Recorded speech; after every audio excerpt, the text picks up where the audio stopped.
1990년대 초반 콘솔 게임 시장은 닌텐도가 구축한 철옹성이었습니다. 패미컴과 게임보이, 슈퍼 패미컴으로 이어지는 연타석 홈런은 게임은 곧 닌텐도란 공식을 전 세계에 각인시켰고 교토의 장인 정신은 말 그대로 법도 그 자체였죠. 게임을 개발하는 규약을 넘어 유통 및 제조까지 닌텐도가 독점하고 있었으니까요. 이 거대한 성벽 앞에 도전장을 내민 것은 다름 아닌 가전 공룡 소니였습니다. 당시 트리니트론 TV와 워크맨으로 점정에 서 있던 소니의 진출은 업계 전문가들에게 오만하기 짝이 없는 도박이라면서 비웃음을 샀지요. 소니 내부의 사정도 다르지 않았습니다.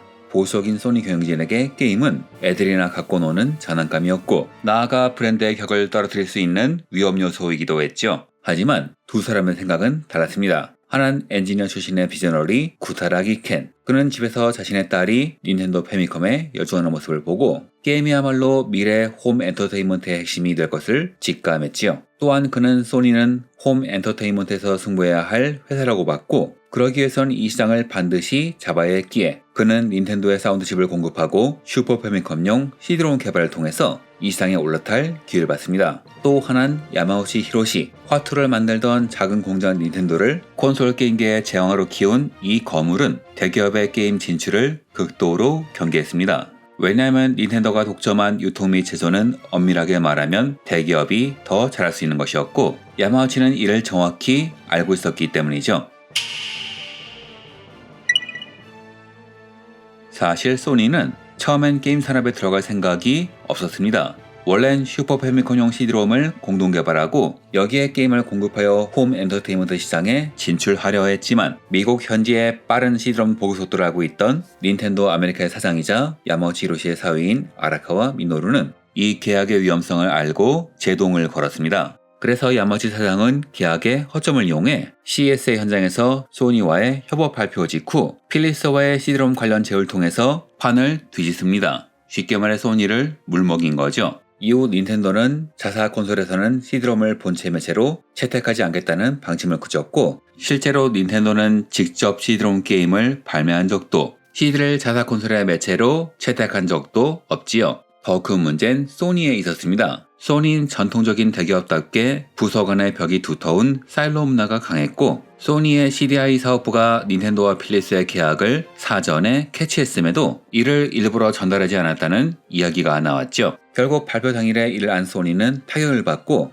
이미 진행된 슈퍼 패미컴용 CD롬 프로젝트는 애매한 위치에 놓여버립니다. 그 결과 수백 대 수준의 프로토타입과 수억엔 단위의 개발비가 사실상 공중분해되며 소니는 국제적인 웃음거리가 되어버렸죠. 다만 여기에 발을 걸친 사람들의 입장은 달랐습니다. 자신이 만든 CD를 키우고 싶었던 오가 노리오 사장, 음반 유통망을 활용해 비즈니스를 키우고 싶었던 마루야마 시게오, 그리고 이 비즈니스에 인생을 건 구타라기 켄, 그들은 어떻게든 플레이스테이션을 탄생시켜야 했죠. 이후 소니는 3D 게임기 플레이스테이션의 사업을 진행하게 되지만 사실 처음엔 서드파티가 잘 모여들지 않았죠. 소니가 잘할 거라는 생각도 들지 않았고 닌텐도의 눈밖에 나는 것도 두려웠으니까요. 그런데 이런 망설임을 없애버린 것은 훗날 경쟁하게 되는 아케이드의 명가 세가였습니다. 당시 닌텐도를 포함한 여러 회사는 3D의 가능성을 시험 중이었는데 마찬가지로 PS도 3D 기술에 올인했지만 시장엔 결정적인 확신이 없었죠. 이 단가 높은 기술로 돈을 벌 수 있을 것인가? 이런 와중에 1993년 10월 세가의 버추어 파이터가 공개됩니다. 기존의 게임과 달리 입체적으로 움직이는 캐릭터는 비주얼적으로 엄청난 충격을 주었고 이 위험했던 프로젝트는 세가의 핵심 수익원을 넘어서 시장에 충격을 주었죠. 구타라기는 이를 놓치지 않았습니다. 1994년 소니 개발자 및 언론에게 티라노사우루스 데모를 공개했습니다. 처음엔 아무도 말도 안 해서 실패한 줄 알았지만 데모가 끝나자 이런 질문이 들어왔다고 해요.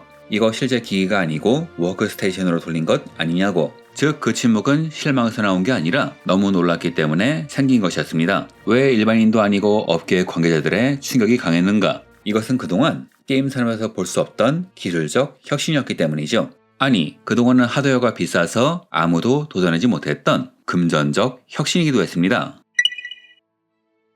야마우치 사장은 대기업이 게임업계에 오는 것을 경계했습니다. 막대한 자본으로 우수한 기술을 저렴하게 공급할 수 있는 대기업, 이런 기업이 판에 들어오면 시장이 흔들리기 때문이죠. 대기업이 보여주는 기술적 혁신의 위협, 플레이스테이션은 그 우려를 증명한 게임기였습니다. 그리고 대기업 앞에서 닌텐도의 강점이었던 유통과 제조라는 독점 역량은 아무 소용이 없었습니다. 카트리지 한 장에 약 3,000엔의 제조 원가가 들고 있던 시대, 소니 자사가 직접 보유한 CD 공장을 통해서 디스크 한 장을 약 200엔에 찍어냈습니다. 게다가 닌텐도보다 해외망이 더 컸기 때문에 박리담의 효과도 존재했었죠. 이것만으로 구조적 원가 우위는 확보된 셈이었죠. 다만 성공 비결은 이것만이 아니었습니다. 1987년에 발매된 PC 엔진도 스미토모 계열의 대기업, 일본의 IBM이라 불리던 NEC가 발매한 기기였는데 이 기기는 페미콘과 제대로 싸우지도 못했기 때문이죠. 그럼 소니는 무엇이 달랐을까요? NEC와 소니가 게임을 다루는 방식은 비슷했습니다. NEC는 자사 브랜드의 흠집을 막기 위해서 NEC 홈 일렉트로닉스라는 자회사를 만들어 사업을 진행했죠. 소니도 마찬가지라 소니 컴퓨터 엔터테인먼트라는 이름의 본사도 아니고 소니 뮤직 산하의 별도 자회사를 만들었습니다. 즉 게임에 대한 견해는 똑같았던 것이죠. 그럼 이 두 기업의 차이는 무엇인가? 이는 3D라는 기술적 패러다임의 변화, 서드 파티 포섭 전략, 그리고 유통 구조의 혁신이라는 세 가지 측면이 달랐기 때문입니다.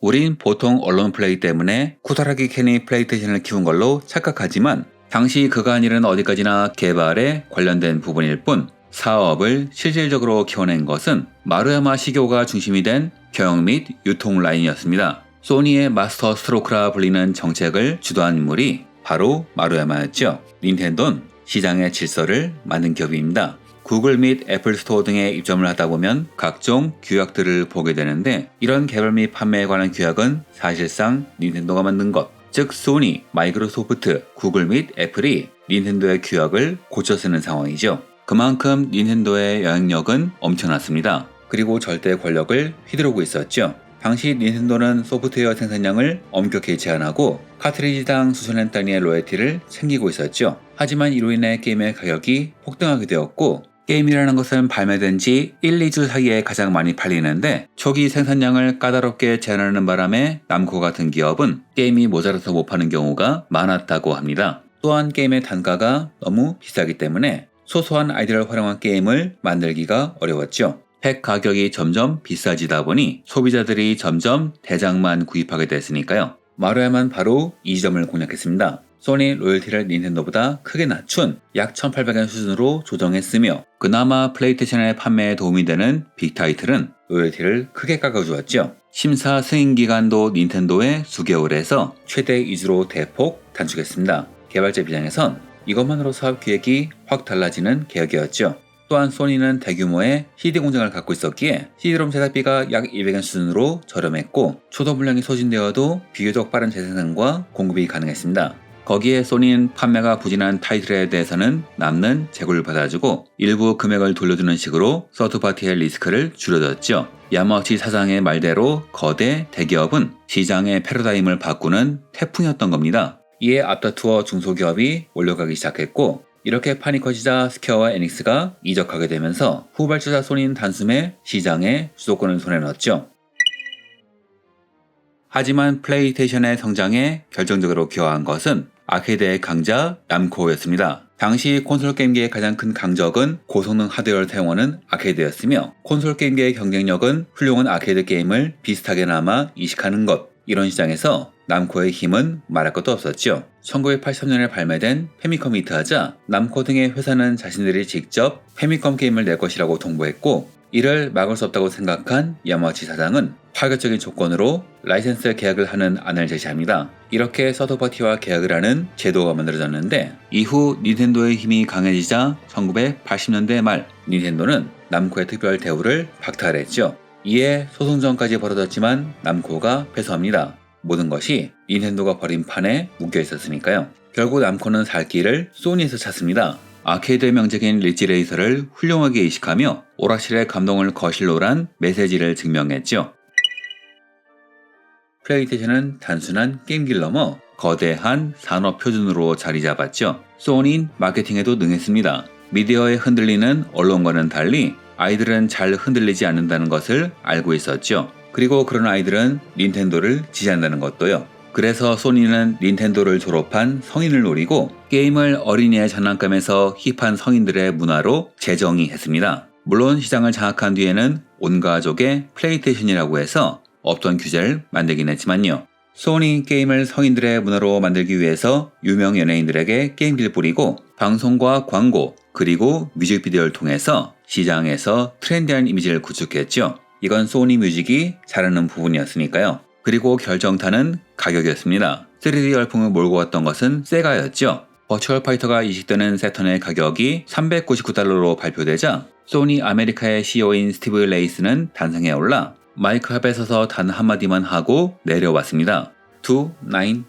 성능에 비해 말도 안 되는 저가라는 결정타. 이 짧은 선언은 닌텐도에겐 외통수가 되었고 세가를 회생불능의 가격 지옥으로 몰아넣었습니다. 하드웨어에서 손을 보더라도 소프트웨어 로열티로 수익을 보장한다는 새로운 플랫폼 비즈니스 모델. 다시 말해 하드웨어를 판매하는 것이 목적이 아니라 플랫폼 위에서 발생하는 소프트웨어 로열티가 진짜 수익원인 구조를 대기업 소니는 대규모 자본과 공격적 가격 인하로 완전히 다른 차원에서 구현해버린 셈이었죠. 또한 이 혁명은 중소게임사의 성장과 더불어 기존엔 선보일 수 없었던 아이디어가 중시된 게임을 활성화시켰습니다. 하지만 그 이면엔 검은 그림자가 있었죠. 서드파티를 모으기 위해서 진입장벽을 낮추고 검수를 완화하자 수준 이하의 저품질 게임이 시장에 범람했습니다. 또한 소니 특유의 고질병으로 회자된 내구성 문제, 이른바 소니 타이머도 발목을 잡았죠. PS1 초기 모델의 픽업 렌즈 및 레일 구조는 내열 및 내구성 논란이 있었고 기계의 발열 및 픽업의 마찰로 인해서 정밀도가 떨어지면서 게임을 읽지 못하는 일이 발생했습니다. 또한 자체적인 유통망을 위해서 기존 유통망을 흔들기 시작했죠. 소니는 어느 정도 흥행이 되었던 타이틀을 염가판으로 재포장해서 판매했습니다. 이는 용돈이 적은 학생을 유인하기 위한 정책이었지만 기존 재고를 끌어안고 있던 도소매점의 손해로 이어졌으며 중고 게임으로 연명하던 소매점을 무너뜨리는 행위였죠. 또한 소매점들에게 중고 게임 판매를 금지하고 정가 판매를 압박하는 등 고압적인 행위를 보였고 결국 일본 공정위로부터 독점 금지법 관련 공고 및 시정 명령을 받는 상황까지 이어지게 되지요. 플레이스테이션의 성공은 게임 산업의 주도권이 완고 기업에서 종합 엔터테인먼트 플랫폼 기업으로 이동했음을 선언한 비즈니스적 혁명이었습니다. 약 1억 249만 대에 이르는 누적 판매고는 게임이 서브컬처를 넘어 주로 팝컬처로 진입했음을 증명하는 지표였죠. 소프트웨어 생태계에서 수익을 창출하는 현대적 플랫폼 비즈니스 모델을 확립했고 광학매체를 통한 대용량 콘텐츠 시대를 열었으며 한동안은 적극적인 리스크 공유를 통해서 잠깐이나마 서드파티와의 상생 모델을 제시하기도 했습니다. 이 전쟁은 우리에게 4가지 교훈을 남깁니다. 첫째, 기술 패러다임이 바뀌는 순간을 포착하라. 세가의 버추어 파이터를 보고 3D 시대를 확신한 코타라기처럼 변화의 시도는 항상 경쟁사에서 나타납니다. 둘째, 생태계의 설계자가 되어라. 소니는 단순히 하드웨어를 판 것이 아니라 개발사, 소비자, 유통사 모두가 이길 수 있는 구조를 만들었죠. 로열티 인하, 빠른 재생산, 재고 인수 및 리스크 분담. 이 모든 것은 훗날 중고를 탄압하기 전까지 시장 생태계 개선에 큰 도움이 되었습니다. 셋째, 자사의 기존 장점을 활용해라. 소니의 승리는 CD 공장, 음반 유통망, 그리고 마케팅 자산이라는 자사의 기존 강점을 게임 산업에 이식한 결과였습니다. NEC가 실패했음에도 소니가 성공한 이유가 바로 여기에 있었죠. 넷째, 기존 권력이 세운 룰에서 벗어나라. 대신 그 룰이 통하지 않는 새로운 세계를 창조해라. 만약 소니가 닌텐도의 CD롬을 만들었다면 아마 멀리 가지 않아 실패했을 겁니다. 왜냐하면 닌텐도는 플레이스테이션 CD롬의 3D 칩에만 관심이 있었을 뿐 CD를 이용해서 게임을 낼 생각은 없었으니까요. 즉 CD가 닌텐도의 표준이 될 일은 없었을 거라는 겁니다.